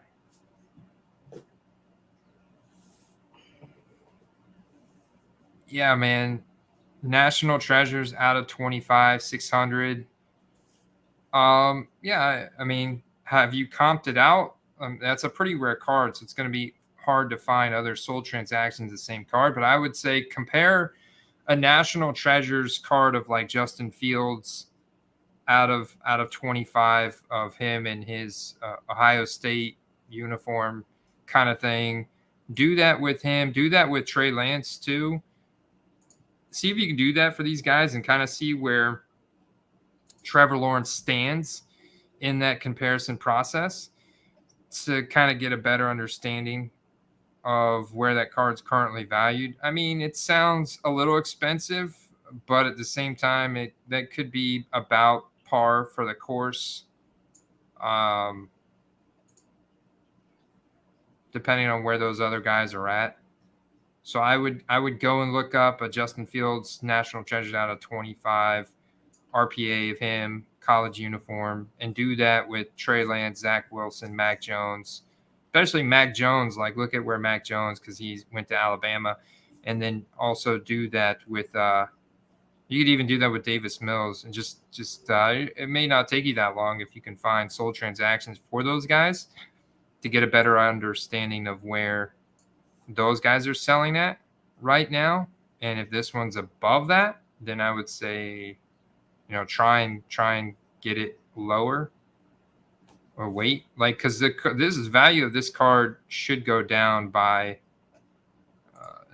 end of November, unless Trevor just makes a huge leap in his career in year two. And they're also winning. Like, that's the thing that don't forget, Roberto, like the Jacksonville Jaguars are in the AFC in the South, and Vegas is not projecting them to win more than, I don't know, 5-6 games.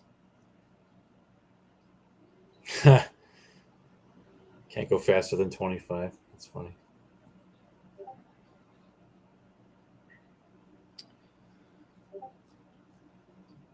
Let's see. All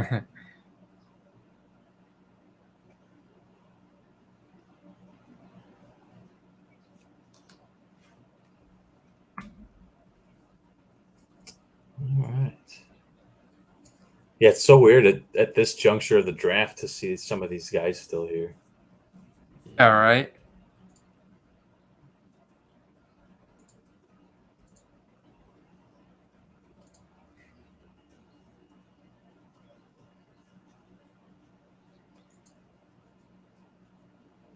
I mean, you got Mariota being drafted in the 9th round, which is wild.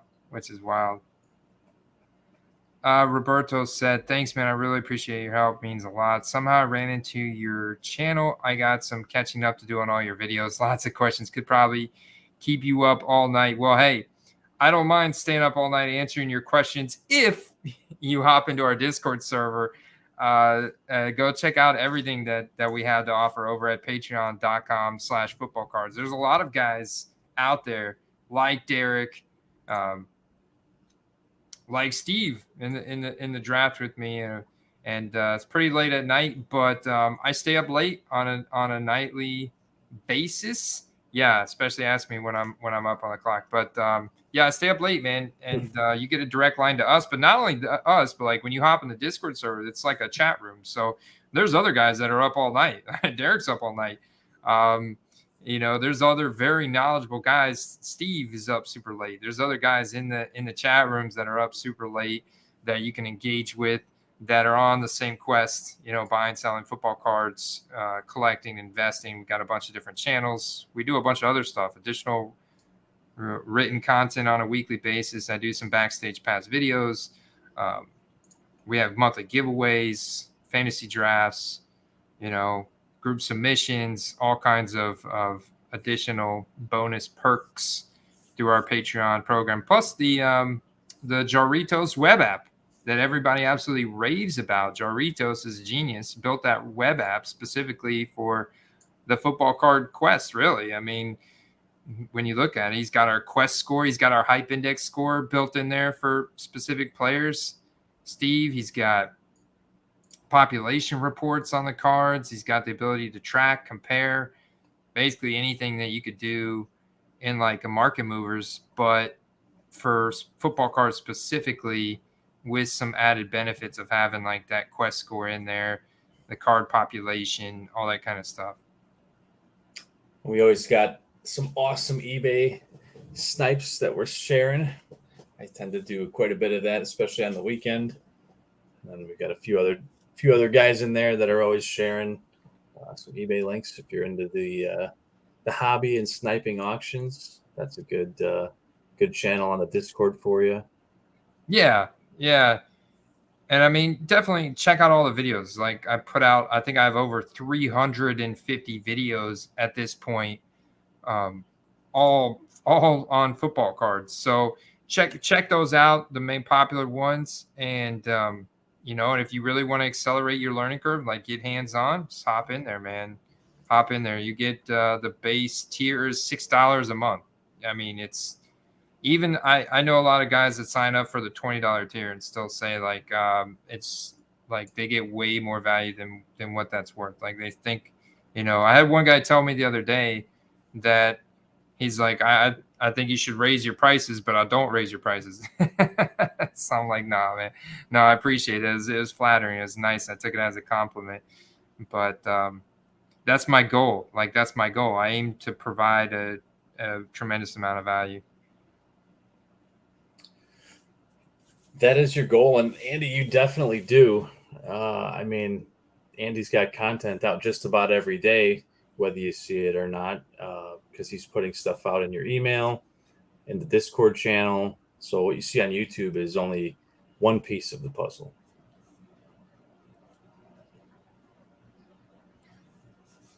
Mr. B's in Atlanta. He's got crazy traffic too, but it doesn't stop everyone from slowing down. I-85 is basically one 60-mile long racetrack. Yeah, I've been to Atlanta a bunch of times. The traffic's nuts there. I can imagine, like outside of Boston, and Boston traffic is brutal. I've been there a few times as well. Traffic is brutal there. Andrew, let's go. Let's go. Yes, I did see you in there, Andrew. Yeah, shout out to Andrew, man. New patron on the quest. Yes, and I will definitely tell you if guys have a head or not. It's one of my specialties. I can tell you if guys have a head. It's something I do around here. A lot of upside if they do have a serious head. Analysis, man. You'd be surprised the statistical crunching that I do in the background to determine whether or not guys have heads. It's a deep learning algorithm, Steve. Like it's not right. It's not something just anyone can figure out. No. You would believe that the supercomputer that I have over here in my office is gigantic, and it processes whether or not basically I have to press a series of 50 different buttons and type in the guy's name, and then it'll print out a little paper that tells me yes or no if a guy has a head. I'm on point with my head calls. That's how we do it. Some serious computing power. That's how we stay ahead. Get it? Yeah. Well, I did not stay ahead. Totally distracted by welcoming Roberto to the quest and answering his questions and plugging the Patreon, and I missed my picks. Missed 2 picks, man. Got Antonio Gibson, great, and Devonta Smith. I like Devonta Smith. But Antonio Gibson, well, where did I get him? I guess he's got athletic profile. I did get him 18 picks past his ADP. I guess if there's one good thing to take away from that, go look at the bright side.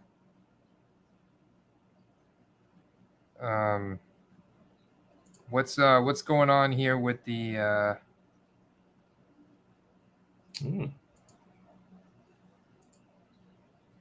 Wow.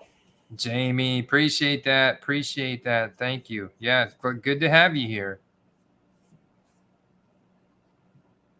So Andy, how much is this? What's the max prize on the league? On the Pomeranian? Yeah. I believe it is 5 Gs. I believe it's 5 Gs. Yeah, 5 Gs to first place. So this is a smaller one. You see it's already halfway full. It's only 16,680 entrants. So you can see how the qualifiers are week 1 through 14. So weeks 1 through 14 will be in this draft room against these. Whoever has the most cumulative points out of these 12 teams will move on, to the next round, and then the quarterfinals, semifinals, and the finals. Awesome. Somehow I just missed my picks again. Did you set me up for that one, Steve? I did nothing of the sort. You got Melvin Gordon. I'm glad I uploaded my rankings earlier. Claypool maybe is a dart throw at that ADP, but Melvin Gordon is a solid pick right there.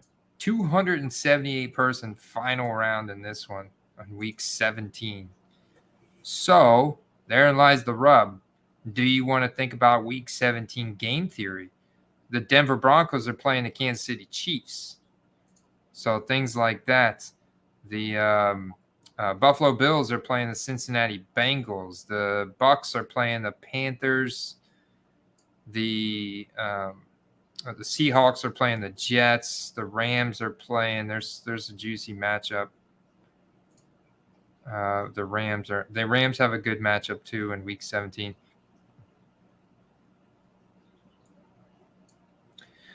Scaladesi goes Hines. See, I like your build. What you've been going on here the last 4 rounds as I've been getting auto picked. You went Trubisky, Goddard, Gage, Hines. I like Hines as a standalone pick, but I mean, it does provide some insurance for Taylor too. Not that you would typically draft handcuffs, but like I said, Hines has his own standalone value. I love you guys out there that are night owls with us, man, popping in at midnight. This is good stuff. Mr. B says, I bet Miles Sanders cards can be snapped up for the low right now. Yeah, man. You bet, man. Especially after Miles Sanders says, don't draft me in fantasy. I'm going to have weeks where I put up duds. Just about those team wins. But see, I like Miles Sanders because he does have that solid athletic profile. Actually, Kenneth Gainwell was struggling today in camp with some drop passes, a fumble. Although Nick Sirianni was wearing a Gainwell shirt the other day, and it's been like the Gainwell show so far this preseason process. Like, he's a guy that's been kind of shooting up rankings, and Sanders has been cooling off. But yeah, you can get him up super cheap. Run. Pretty run heavy team, the Eagles, although Jalen Hurts is going to take a good portion of those carries. But I like the Eagles. Pro Football Focus has them ranked as the best offensive line heading into the season. And we know that they're going to run quite a bit. They're also probably going to be in some positive game script scenarios where they're leaning on their running backs, and it's not obviously all going to be Jalen Hurts, and Miles Sanders is their RB1 on the depth chart. How many rounds do we got, Andy? 18 again? I think you get an extra 2 rounds. Actually, wow, extra 2 rounds. So you got 20 rounds. Nice. We got a little bit more action to go. A little bit more depth to this. 12 person bench, yeah. So it's quite a bit of talent left out there to choose from. Could you imagine if it made you draft like 50 rounds? That would be insane. I could see some people just going on auto pick after like 20. Just, yeah, set your position limits. You can set position limits on underdog. Set your position limits and queue up a bunch of guys, and I don't know. Or if you're Derek Richards, you just crack open another Red Bull and dig in, man. Take you a hit, get you some of that, get you some herbals and some Red Bull, and you're off to the races. So's your heart at that point. Well, he's dug in, man. He's dug in to the draft. Talk about being laser focused. That man does not get auto picked. All right, what? Oh, I'm on the auto pick. Oh, this is what's happening, man. Oh shit. Oh, wait, I'm up again. Hold on. Please, God, don't get me Ronald Jones. Who did I get? I didn't realize I was on auto pick. That's why. That's what the whole issue was. I saw the back-to-back pick. I was like, Andy really knew who he wanted there. I'd much rather have George Pickens than Chase Claypool at ADP. Much rather have George Pickens than Chase Claypool. Flip them around for me in this. That was an auto pick, Mr. B. It was criminal. It should be criminal. Lock me up, man. Lock me up.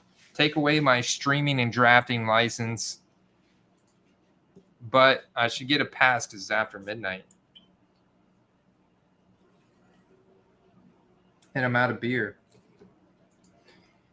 Blasphemy.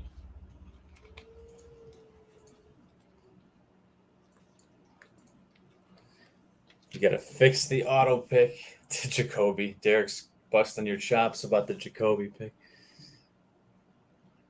I fixed the auto pick. I can't believe that auto pick. Yeah, I like Jacoby. Man. I'll take Jacoby. I got Mac, remember? I got Mac. Look, I got Mac in the 5th round. So we're not stacking anything with Dak though. I don't have maybe Jalen Tolbert still be out there. No, he's gone. I have to get like Will Fuller. Hope they sign Will Fuller or somebody will. Antonio Brown, maybe. Schultz went way a long time ago. Simi Fehoko. And give me some Simi Fehoko.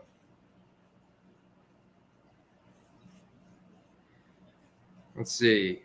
Who else? I mean, I'm going to maybe have to get some Velus Jones. I mean, Komet's gone. Mooney's long gone. Look at this run. He could actually have a halfway decent season. I mean, there's really not many people to compete with. I would have rather had Dotson, Palmer. Man, it's just the auto picks killed me. Past now 1, 2, 3, 4, 5, 6 picks have been auto picks because I didn't realize the button was on. The first 2 were my fault, but then the button was on, and I didn't realize the button was like that. See, I don't want to go on that.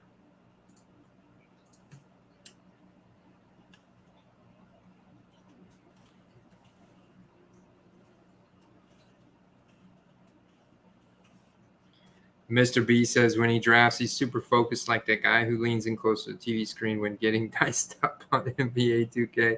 I know exactly what you're talking about.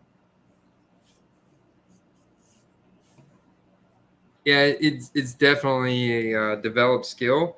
After a couple beers, though, and when it gets this late at night, I'm definitely struggling to keep up and multitask. I did really good on the first one, though, Steve. I don't think I got auto drafted once, or maybe only once. I think there was one. Yeah, I think there was one. Like, I'm typically good for at least one. It's really hard for me to avoid all auto picks altogether. But if I had no Steve and like I was just totally ignoring you guys in the chat, then I could be focused on it and not get any auto picks. And I have done a couple like that because I think these are just great mock drafts. So you can check out, like I partnered with Paul Hickey over at nooffseason.com, and him and I put together a fantasy football draft kit for 2022. And I've done some mock drafts for him offline where I just recorded, and then they go on his website, and I talk about my round by round strategy. But I use Underdog's best ball drafts as a mock draft format because the ADPs are sharper. The draft rooms are sharper. You very rarely, or you're never going to have a bot. You maybe have some people on auto pick, maybe, but most of the time people are putting money, and the draft starts when it fills. So everybody's typically in front of their machine. Nico.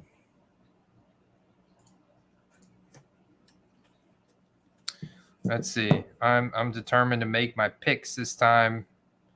I need some more. I need some tight ends, man. Man, I'm going Evan Ingram here. Andy, I like having the back-to-back pick like you have, but when you get auto pick turned on for you, that's actually the worst possible scenario. I'm about to miss my daggum pick again. No. Don't do it. Oh my God. I couldn't get to the button quick enough. I was trying to. Why am I trying to catch up the scroll bar for the pick? Oh my God. And then it automatically puts me on auto pick, so then it makes the next pick for me. And it didn't even get the tight end I wanted. I wanted Evan Ingram and Aiden Hurst. I honestly thought you were going to snipe me, but he ended up falling to me. You got Everett. Might as well pick Romeo Doubs at this point.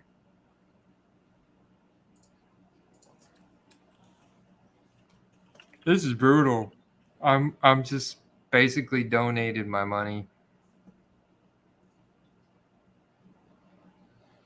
Well, I guess if anything, I've helped accelerate this draft by a couple minutes just by making my picks so fast. I just threw away a pick in Ronald Jones. Who knows if Kenny Golladay can ever get his life back together? Daniel Jones, Chase Claypool is in a target squeeze because of George Pickens. Melvin Gordon's in a touch squeeze because of Javonte Williams. But honestly, I'm not too unhappy about that. I like Devonta Smith too as well. But I don't have any true wide. Well, okay, I got Cooper Kupp way earlier. It's not optimal. Like you're getting auto pick. Like I would never get a guy Ronald Jones, and I didn't want Everett because I don't even really view him as the tight end one for the Chargers now. I think it's going to be more of like a split duty with Everett and Parham. And so I'd much rather have Aiden Hurst or Evan Ingram there. They have a clearer path to more targets. Yeah, I try to draft Hurst as often as I can. I try to get like a Burrow combo going with like T. Higgins and Boyd maybe and Hurst because it's hard to get the whole lineup, especially with Jamar going like 5th overall lately. Thanks, Mr. B.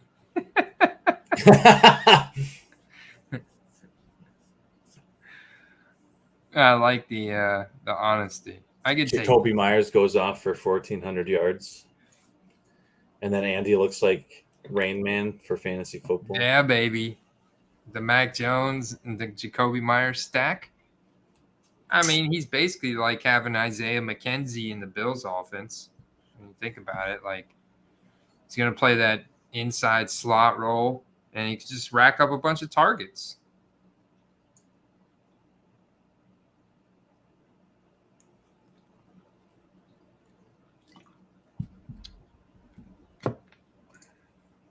Who would you rather have, Steve? McKenzie or Myers?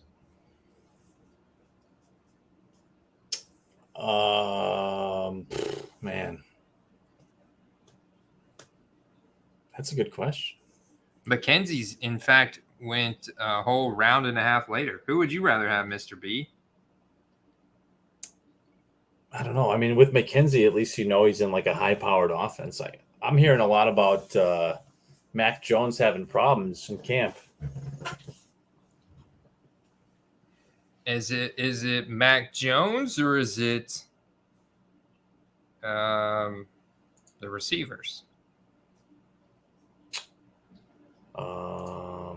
Not sure. I mean, it sounds like it's on him, not just like maybe not just on him, but I haven't heard anything like egregious. I haven't heard anything that's been really bad, and I got the Twitter feed just like pouring in all day long from the 33rd team, which consolidates all the tweets from all the beat writers. So I'm constantly getting notified of everything notable that happens in training camp, and there's been nothing egregious that's come out on Mac Jones that's like he's doing bad. Let's see. Probably would help if I didn't put a space in the middle of his name. Apparently there was a big fight at camp, so this is the top storyline. Mac Jones just went up to Brian Burns following a long touchdown pass to Taekwondo. So, yeah, the Panthers and the Patriots are having joint practices right now, and it's getting pretty heated.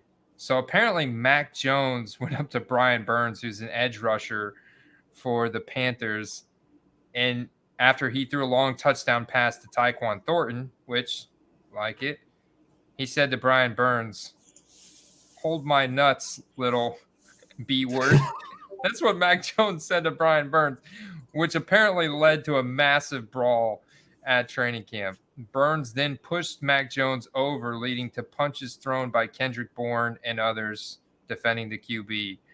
That's great. Mac Jones is doing great at camp. What are you talking about, man? Freaking over here. Well, I got trash talking Brian Burns, one of the better edge rushers. One of the writers for The Athletic wrote, "There's a point of concern nearing for the Patriots offense after Mac Jones has struggled badly through camp." Man, get out. That's some BS. I don't know. I mean, if he is, it's not entirely on him because, I mean, it wouldn't kill them to have like a good receiver. I mean, they might have some all right ones, but well, I have no clue who I'm taking right now. He just threw a long bomb to Tyquan Thornton. So, okay. So here's 11 hours ago. This is from Zach Cox, NESN. He's got the little check mark by his name. Mac Jones went 21 for 30 and 11 on 11s today with one INT that came on a desperation rep. Started off with a lot of shorter throws and checkdowns, but pushed it downfield as practice progressed. Some good deep hookups with Devontae Parker and Jacoby Myers.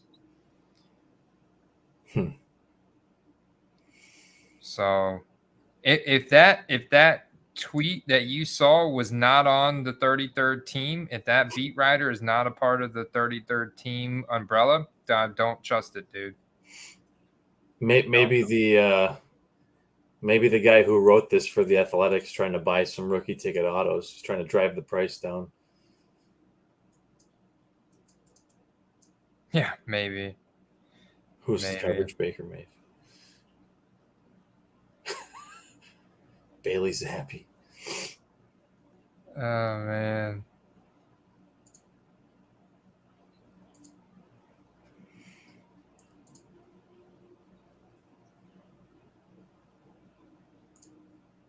Yeah, see, here's a tweet that is pretty popular, man. This tweet got thousands of likes and 440 retweets. This guy said the August 14th, 3 days ago, the coaches and players think Mac Jones is good. The analytics think Mac Jones is good. The film thinks Mac Jones is good, but Twitter users think Mac Jones is bad.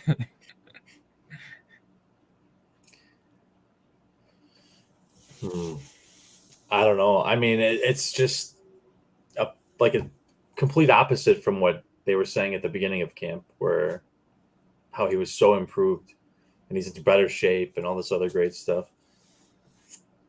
I think we're at that point. Like Jalen Hurts went through a really rough patch at camp already. Daniel Jones has been through it, you know.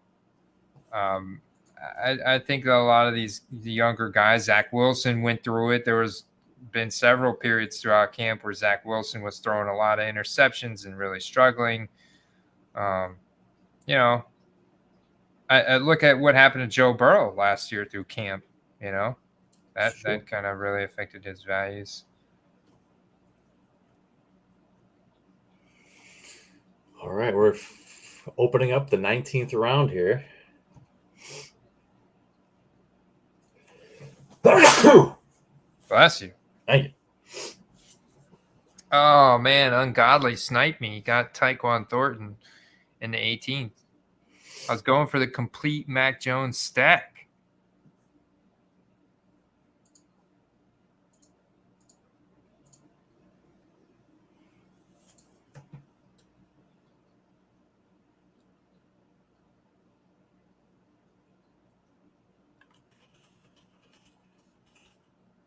That's hilarious. I'm on Twitter going down the rabbit hole. Kyle Shanahan compared the decision-making process of drafting Trey Lance over Mac Jones to buying a new house. On I Am Athlete podcast.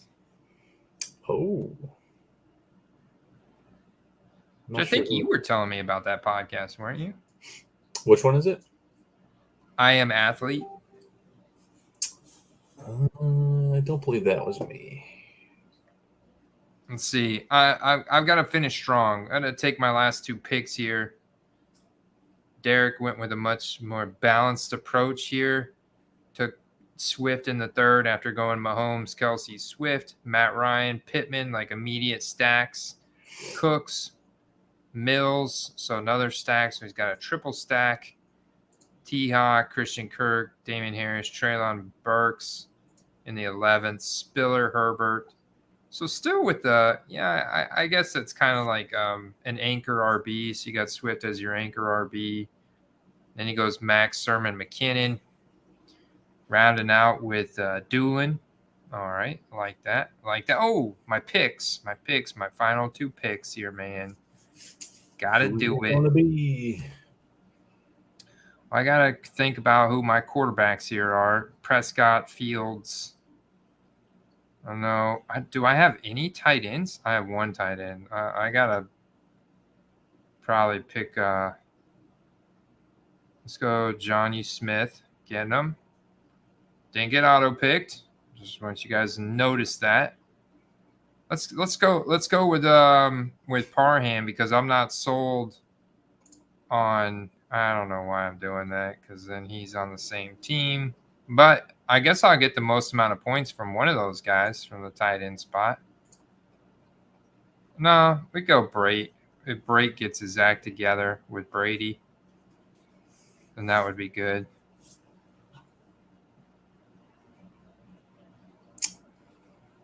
Well, why not? What'd you do in the last round? Sam Darnold. I know what Derek's doing in the last round. I bet you money he's going to go with Gardner Minshew. I almost did. He had to take White Ninja. Yeah, man. Gardner Minshew, the White Ninja, with his 20th round, number 236 pick, league winning upside.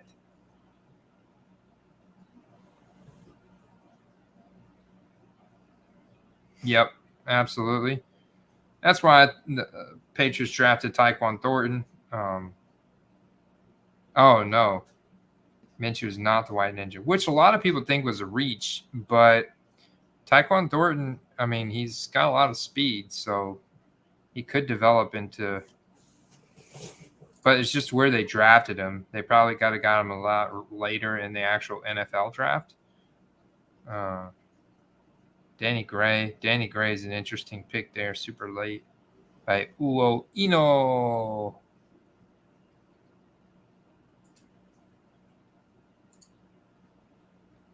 Chuba, Derek, White Ninja, Rex Burkhead, Houston running back. Man, look how far LaVisca fell, man. LaVisca goes undrafted sometimes now, man. He's a ghost of his former self. He could offer some relevancy, but he's not on the field in 2 wide receiver sets. He's not even on the field in a lot of 3 wide receiver sets anymore, dude. That's the matter of the fact, you know. Who was the last pick? Oh, Tyler Huntley. Yeah, man, he's a really good backup. Look at the wide receiver depth chart. LaVisca's wide receiver 4. So Kirk, Marvin Jones, Zay Jones, LaVisca, and then you got Agnew, Treadwell. So not bad. Let's go. Y'all down for 25 more. Get out of here, Derek. I got to be up in 6 hours, my friend. Yeah, me too, man. Kids have no mercy on me. I should see, this is the advantage that Late Stick has, putting his kids to bed at 11:30. Like, they'll probably sleep in later, I imagine. But I don't know if there's like school in the morning. I don't know. Maybe they don't have school. But I gotta get my kids wake my ass up at daylight, like 6:30. Well, that worked out, man. I'm glad we got those drafts in. I'm glad we got one that was like a private one too. A private one too, and I felt like we had a ton of strategy in there for home leagues, so I might chop that one out. You did a great job, Steve, and you guys out there in the chat did a great job. Appreciate you guys hanging out with us tonight, man. I had a blast as always. I had a blast, man, and so yeah, that was nice, man. So hopefully we could do more of those. We'll get more of those spun up later this week, and I'll be live again Friday morning. But yeah, I've got videos coming out tomorrow, Thursday, Friday, hopefully this weekend too, because I want to try and give that instant analysis around the preseason games, like what I'm seeing from a usage standpoint and how the market's reacting. So I will be as active as I possibly can on the quest for the foreseeable future, as I do every week, because it is so much fun, and I enjoy it, man. So let's try to do that again next week, maybe, if we can get a private one filled up. For sure. I feel confident we can, as long as we start spreading the word early. We'll recruit the forces. It's that time of year. We're filling up private ones. Let's do it. I'm down, man. I'll be there. All right, y'all. Have a good night. Peace.